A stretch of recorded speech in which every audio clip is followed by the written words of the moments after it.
अभी जम्मू कश्मीर से आ रहा हूं और केवल यहां की सभा के लिए आया हूं, अन्यथा मेरे और भी कार्यक्रम थे। मैंने कहा नहीं, मैं जाऊंगा सरधना में, मैं इस बार जरूर जाऊंगा, 24 में मैं जरूर जाऊंगा। और बहनों भाइयों, मैं इसीलिए आया हूं आपसे कहने के लिए, जो लोग गुमराह कर रहे हैं उनके गुमराह में आने की आवश्यकता नहीं। ये लोग कभी नहीं आएंगे। फिर जाति के सौदागर उपयोग करेंगे, बाद में सौदेबाजी करके गायब हो जाएंगे। हमें किसी भी ऐसे व्यक्ति के बहकावे में नहीं आना है जिससे हमारा राष्ट्र धर्म खतरे में आए। याद रखना, इस देश के राष्ट्र धर्म को हमेशा खतरा जब भी आया है, इन्हीं लोगों के कारण आया है जिन्होंने जातीयता के आधार पर समाज के सामाजिक ताने बाने को छिन्न भिन्न किया है, हमेशा छिन्न भिन्न किया है। और बहनों और भाइयों, मैं आपको इस बात के लिए आश्वस्त करता हूं कि कोई माय के लाल बाल बांका नहीं कर सकता है। सुरक्षा की इतनी पुख्ता व्यवस्था हमने की है यूपी के अंदर। आज आप देखते होंगे बड़े बड़े दुर्दांत माफिया और अपराधी किस कदर उनकी दुर्गति हो रही है।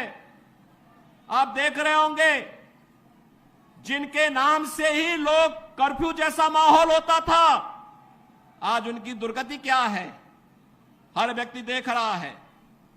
इन माफिया और अपराधियों की स्थिति क्या है, आप रोज सोशल मीडिया के प्लेटफॉर्म को उठा करके देखते होंगे। एक दुर्दांत माफिया ऐसा भी था, बहनों और भाइयों, जब आज समाजवादी पार्टी की सरकार के समय चलता था तो मुख्यमंत्री हो या मुख्य न्यायाधीश, इन सब के काफिले रुक जाते थे और माफिया का काफिला निकलता था।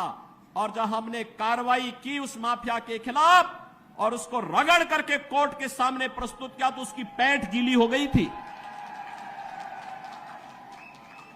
उसकी पैंट गीली हो गई थी। और तब हमने कहा था, उस समय उसको हमने कहा था, कानून को रौंदने वाले, आज कानून कितना बड़ा होता है यह एहसास हो रहा है कि नहीं हो रहा है।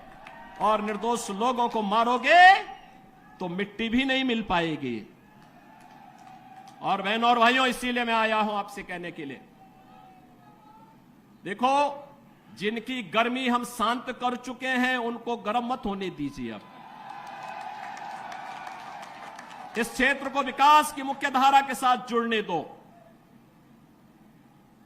उनकी सबकी गर्मी शांत हो गई है, वे गए काम से।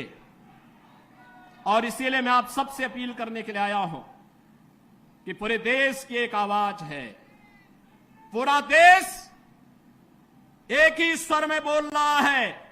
और वह बोल रहा है कि फिर एक बार मोदी सरकार, फिर एक बार